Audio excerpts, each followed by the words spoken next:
Well, guys, it's a sad day. The Pacifica is getting traded in.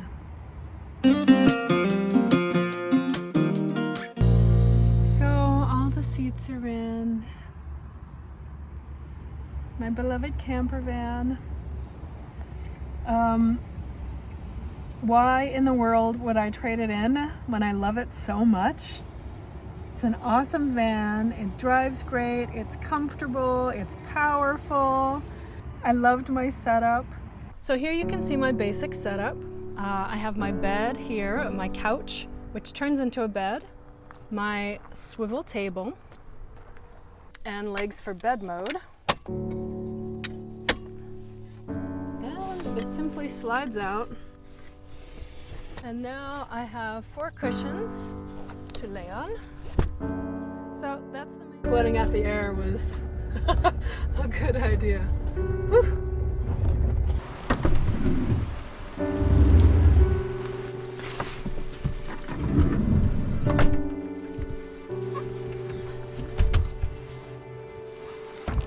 It's white on top, of course,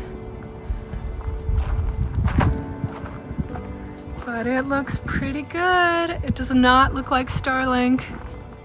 Oh my gosh. Oh my gosh, I'm so happy. This has been like a week-long project of going to the store, being stressed. This is so awesome. This is really, really great. So now I just have to plug in my loads, my USB outlets, but I've got to figure out what to do about these circuit breaker terminals, how I'm touching anything else. Okay, I'm gonna turn the power on. I've got everything wired. Yeah, headlight! So I'm up in the mountains. It's a snowy day. 67 in here. 39 outside. No, 32 outside.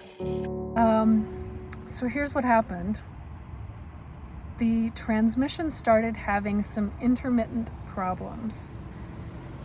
And I looked it up online, and 2017 Pacificas are apparently the worst models. They have a ton of problems, which were exactly what I was starting to have. But I loved it so much. I was like, I'll pay whatever it takes. I'll just get it fixed, no problem. And I took it to a mechanic to take a look and at least give me some options. And the mechanic said that this problem with Pacificas and this transmission that are in them is so widespread that transmissions are back ordered for weeks nationwide. Parts for the transmission they're totally not available. Repair doesn't really even seem possible, and really expensive. The new transmissions have the same problem. So it looks like Chrysler has a huge problem with the transmissions.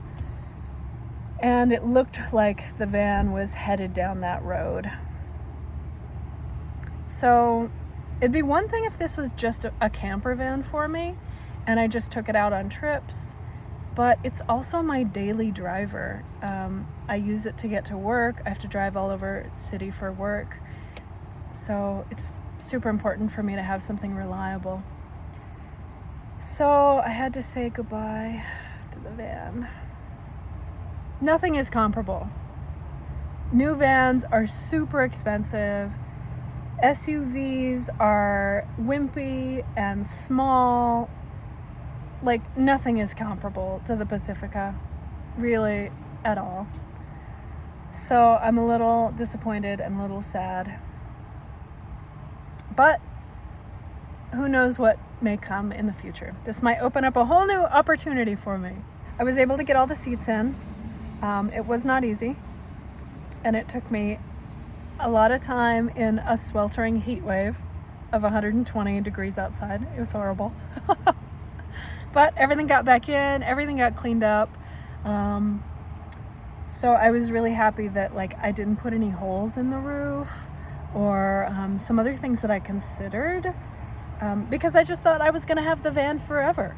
I was like, whatever comes up, I'll repair it. It's fine. I'll spend the money. Like, I'm going to have this thing forever. Maybe don't think that. Because apparently there are some problems that, you know, cannot be fixed. So that's about it. I feel pretty sad. This van was so good to me.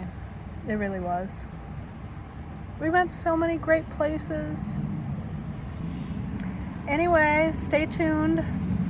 I'm at the dealer now getting a new car.